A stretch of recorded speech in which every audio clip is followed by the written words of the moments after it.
Former Congressman Darrell Issa is joining the 50th congressional district race. Issa is expected to officially announce tomorrow that he plans to run against embattled Congressman Duncan Hunter. News 8's Richard Allen is live in El Cajon with more on the political battle brewing in East County. Richard. And Carlo and Marcella, it's a race that continues to grow. Earlier today, Republican State Senator Brian Jones announced his candidacy for the 50th Congressional District. And tomorrow morning, former Congressman Darrell Issa will officially throw his hat into the ring. Now, Issa's decision to take on incumbent Duncan Hunter could be a game changer here in an area that has been led by the Hunter family now for generations. Very much heating up. Yes, very surprising. The candidate field for the 50th Congressional District in East County became even larger Wednesday evening as news spread at this classic car show in El Cajon that former Congressman Darrell Issa will be announcing his candidacy Thursday morning. Issa from Vista had formerly represented the 49th, but chose not to run for re-election last year. I was surprised to see it. At that age, I thought maybe he might want to retire and start playing some pickleball or tennis or something.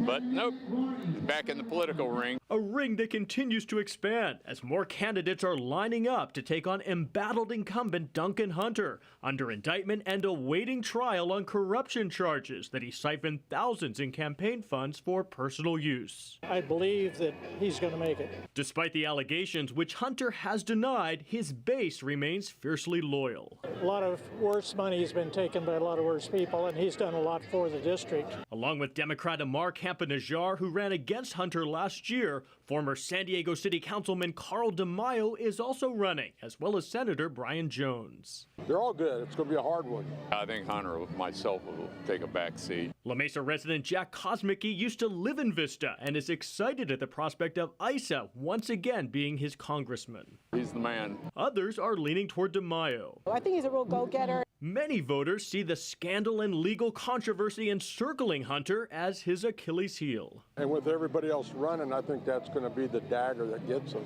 But we'll have to wait and see. He's still got a big following. And of course, Congressman Hunter is counting on that following to retain his seat. His campaign issued a statement earlier today saying he is running for re-election so he may continue the important work he's doing to support President Trump and to work on the issues that are important to him and his constituents. Going on to say, quote, Congressman Hunter looks forward to earning their support again in 2020. Carlo and Marcella.